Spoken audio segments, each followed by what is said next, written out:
Hello, everybody, and it's great to be here one more time today. And my name is Gary Fowler. I'm the CEO, president, and founder of GSD Get You Done Venture Studios. We're a premier AI and quantum venture studio located in the heart of Silicon Valley.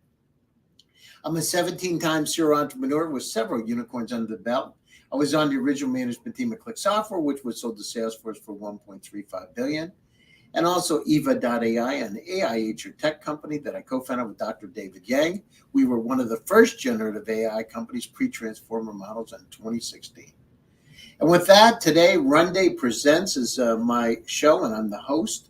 And I'd like to introduce my incredible guest, Don Pearce. Don Pearce, I've known him for years. He's an amazing guy.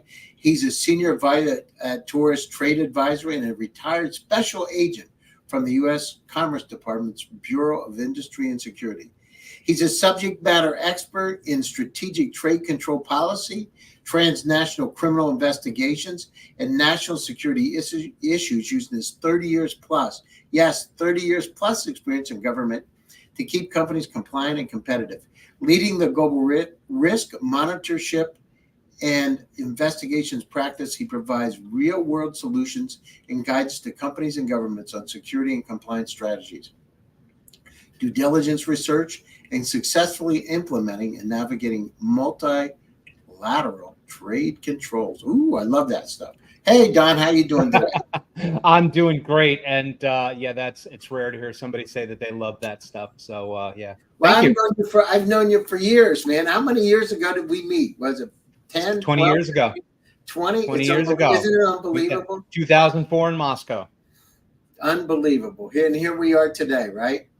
So how's everything going with you? Oh, I cannot complain, Gary. Things are great. Business is booming because people are realizing that they have threats they have to deal with. And what are the things out there with that, Don? You know, you've been doing this a long time. What are the biggest issues that you see right now that companies don't understand that are critically important for them so they don't have any issues? I think the most important, the most critical is due diligence. Especially in the startup phase, especially when you're doing those early raises and you're taking that money in. Now, of course, my specialty is export controls. So I'm always looking at the technology piece of this. When I was on the job, I used to tell companies all the time that if you're not going to protect your IP for national security purposes, you should probably be doing it to protect your bottom line.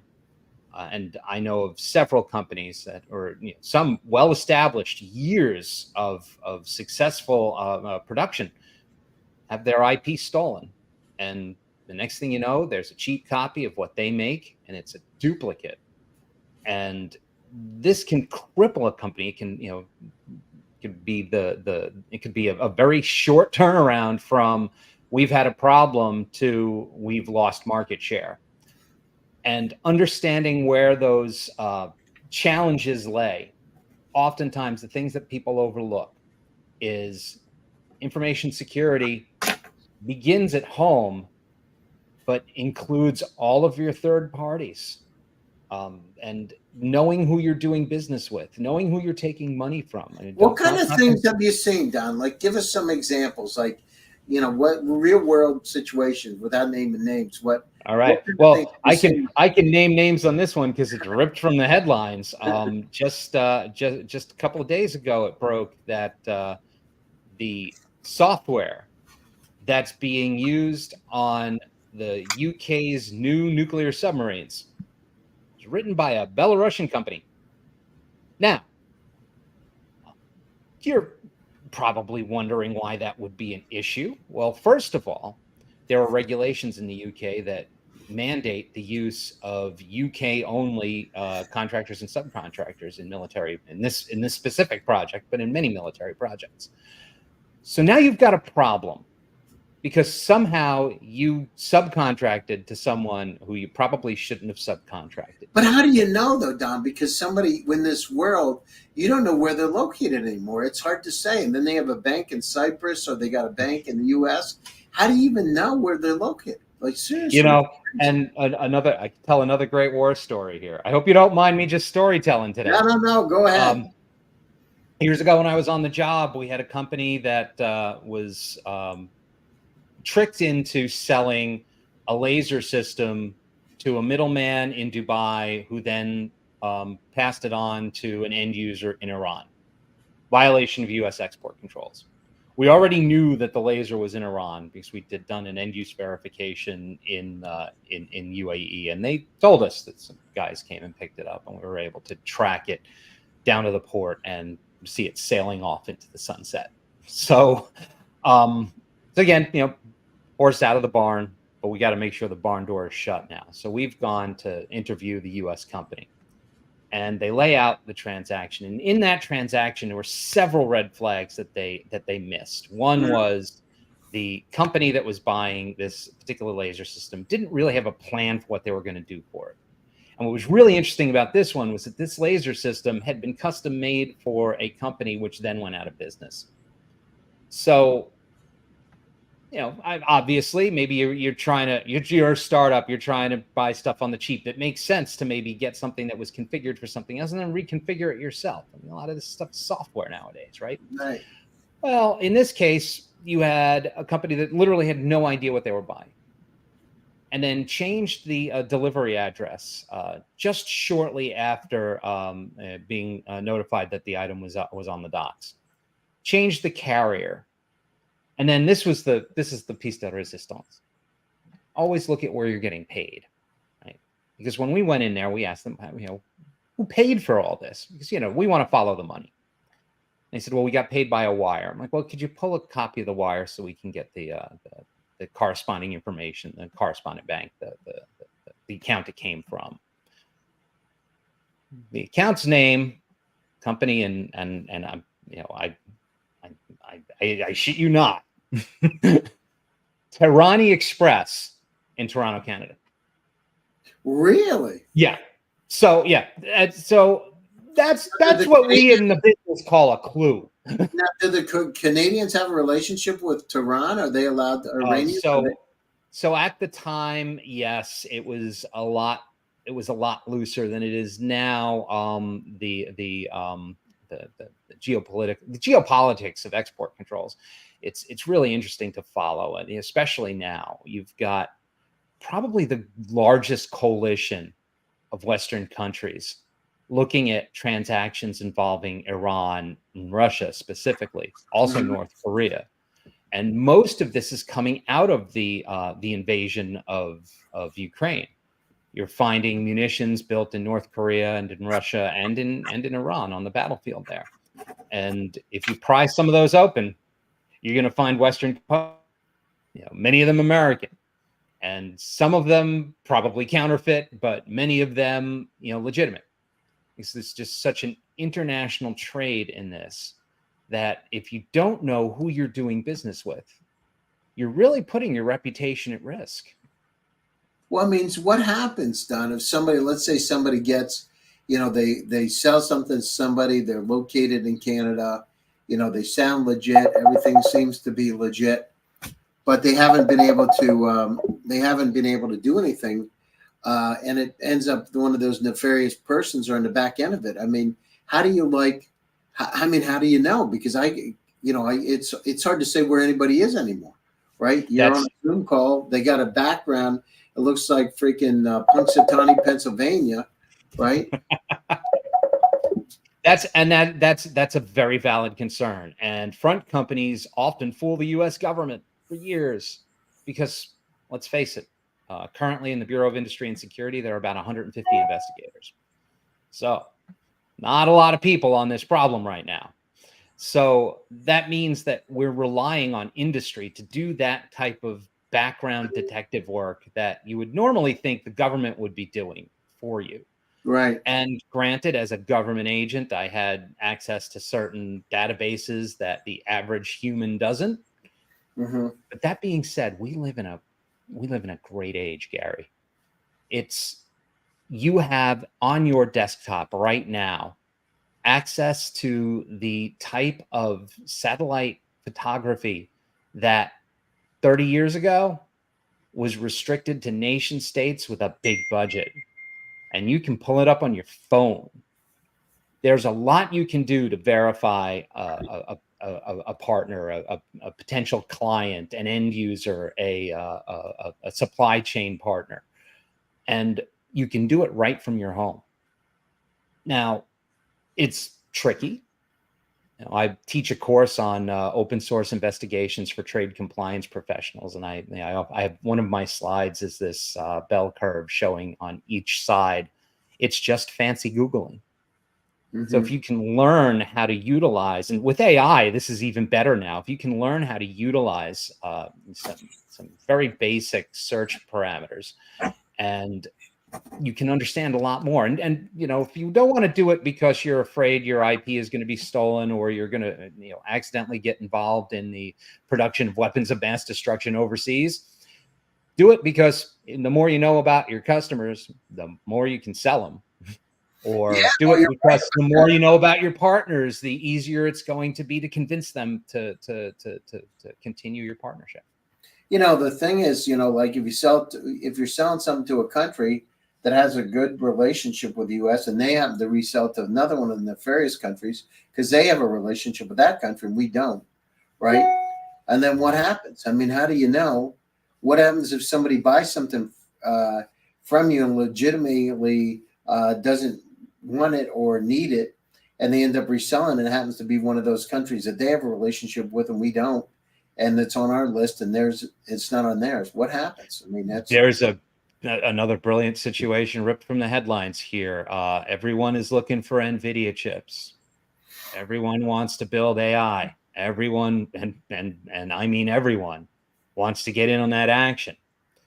So you're seeing a thriving business where Chinese companies are going to distributors in third countries, right? So Singapore, Malaysia, Indonesia, which don't have the same restrictions on those chips as the United States does. And they're now, granted, this is a bit of right for them to sell them. It's just not. It's legal for them to sell them. It's legal for them to export them from that country without a permit. It's a difference in our system versus their system. And it's one of the reasons why the Commerce Department is blowing the dust off of an old tool called the Foreign Direct Product Rule as well, which basically allows the United States to exert jurisdiction on items that are produced wholly overseas with no American inputs, based on the technology or the machinery that is used to produce it. And it dates back to the 50s. It's older than the Export Administration Act. Wow. It came out after the Second World War because we were concerned about munitions plants that were either built by U.S. concerns overseas during the war, or were in some cases exported lock, stock, and barrel to new countries. So the application of U.S. export controls extraterritorially is happening. But this is one of those places where it's a small business, small to medium enterprise smuggling ring of goods that the locals aren't concerned about, and allows for a significant trade in the A100s and H100s, which is exactly what the United States didn't want to happen. And as I mentioned earlier, there are 150 agents worldwide with the Bureau of Industry and Security. Like, to stop it, like if they're selling this stuff, right, like through this third party, how do you stop it? Like so the first thing that companies like NVIDIA and AMD have to do is they have to up their game as far as knowing who they're selling to and how much they're selling. Now, granted, when you're selling at that scale, that's challenging. However, it can be easily put together, again, using open source investigation. You don't need any special classified database to figure out who's doing business with whom. May require somebody to put boots on the ground and visit a couple of these shops. And granted, if you're visiting a shop in Singapore, probably pretty safe. If you're visiting the one downrange in Shenzhen, you might want to be careful, because a lot of there's been some controversy about the use of due diligence services in China. A couple of Western firms have had their doors kicked in. by the Chinese government for, I guess, getting a little bit too close to something they cared about. Wow, that's amazing. So, you've seen a lot of changes. You were in Russia when we had a good relationship with the Russians. I remember that. We were I doing. always I always said I was there when we were kind of sort of friends, but it turns out not really. Yeah, no, I remember. I remember going to the Molly Gwynns with you. Yes. Going over and hanging around. Novi Arbot. Oh, Yeah, those were the days. the good old days, and going to the July 4th party, and you can't even imagine something like that happening anymore over there. We have the reduction in staff there. It's just basically crippled any diplomatic efforts that we have, and it's a shame because I think the I've always said that I didn't think the Soviet Union lost the Cold War or the United States won the Cold War. It was McDonald's that took us both. Mm-hmm. And so commerce and free trade, I think, are just hallmarks of freedom. And it's difficult to think about. I mean, I loved Russia. I loved my time there. I'm sad to see the state of affairs that we have today. But if I have any hope, that hope is that we can get back to a point where we can stop acting like the last century and start respecting borders and start to genuinely work together. Yeah, you would hope. We were moving down that path for a long time. I remember when Medvedev came over to Silicon Valley, and he was with Steve Jobs and the iPhone. Is when they were doing FaceTime and stuff. It's hard to believe now. But anyhow, you go down through it. So, what kind of companies are the most at risk right now? So if you're in the advanced semiconductor or AI space, there's a lot of focus on that. Mm-hmm. If you are a general distributor of aviation related components or a manufacturer designer of aviation related components, there's some pressure there too. You're looking at, and then the average startup, you're probably should be more concerned right now if you don't have a product out yet, if you haven't gone to scale, or if you're at a point where you can count the number of end users you have easily and be able to understand or understand your relationship with each of them. Mm-hmm. If you're still at that stage, you should just be looking at them. You should be looking at the companies. You should be looking at their makeup. You should be looking at their own websites. In fact, if you're doing business with a Chinese company, don't just check the English site. Check the Chinese site as well. Mm-hmm. Don't speak Mandarin? No problem. Google does. Pretty much every browser has the translation built right in. And don't stop at just what's happening now. There's a handy little site called the Internet Archive. It has a banner marked the Wayback Machine, which will allow you to look at prior versions of the company's website. Go back a couple of years. Go back before the 2020s. See what they were bragging about in the in 2010, 2015. Many of them had significant military ties that they now cover up because they realize that companies are doing due diligence. But sometimes the internet is forever, and sometimes the Internet Archive. So it's called the Wayback Machine. Is that what it's called, Don? It's called the Wayback Machine. If you Google or go into your favorite search browser, Wayback Machine, you'll get two results. One is a result from the Rocky and Bullwinkle cartoon of our youth. I love that.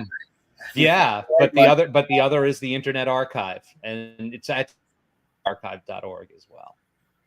Now it's interesting. So how can these companies, these startups and corporations, how can they use your services the best? Where can you help? So number one is if you don't want to take the time to do that due diligence work, or you come across a target that's particularly difficult to figure out, we're here for you. In addition, we can help you smooth out some of those issues you may have with, say, foreign direct investment into your company, such as investment from China. Keep in mind. Are you allowed to have investment from China now? So allowed? Yeah. But keep in mind that you are going to have to either report that prior to the Committee on Foreign Investment in the United States and get them to clear it or they may just pick your deal out of a hat down the road. There's no statute of limitations on that either. So it's not like, you can wait. In export controls, I often say to a company, if they come in to want to voluntarily self-disclose a minor problem, I'll say, how long ago did it happen? And they'll tell me a date. And I'll say, can you live without sleeping for 5 years from that date? Or if that date is, several years, if it's 4 years ago, can you live for 6 months? Mm-hmm. And they look at me funny. I said, because if you report this now, 4.5 years in, the likelihood of somebody discovering it is fairly low. So it's not a major problem. If it's something you fixed, document what you did, document what you found, document how you took care of it, and rest easy. And if some joker like me comes knocking at the door, you're probably okay. But make sure that that's the only thing. Mm-hmm. And that's another thing we like to help with, is we help companies provide the government with either a CFIUS declaration, which is the Committee on Foreign Investment in the United States, which is to have them basically bless the deal. If that happens, you don't have to worry about them coming and asking about the deal 3 or 4 years later and having to unwind something that you depend on. Mm-hmm. Yeah, no, it's great. And plus, the system because you were there 30 years, right? You understand it. So, we're coming up to the top of the show shortly. What would you say? So, where should they be nervous? What countries? The top 5 or top 10 countries that they should be nervous about, and if they have a deal, they should absolutely find somebody like you to help them. So the first and the most obvious is, if you did a lot of business in Russia and Belarus through the years, and now all of a sudden you're doing the same commodities and the same amounts or the same technologies to the same types of end users, only the person's in, I don't know, Algeria, that's a red flag. What about if they're like in Dubai? Because you see a lot of people. Dubai is, so when I started I had this running joke that when I first started, I thought Dubai was a suburb of Tehran.